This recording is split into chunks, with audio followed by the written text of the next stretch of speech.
กินไหม เขาตอบแล้ว เอาไหมเอาเข้มเอาดี จ้องชิ้นใหญ่เลย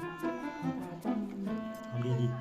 ๆหอมคอพ่อเสมอหอมแก้มสิ มีอีกเหรอน่ะให้หน่อย หอมแก้มใหม่เอาให้มันตรงๆแก้มหน่อยตรงๆแก้มพ่อเนี่ยเอาเต็มๆแก้มเอาตรงๆแก้ม ดุ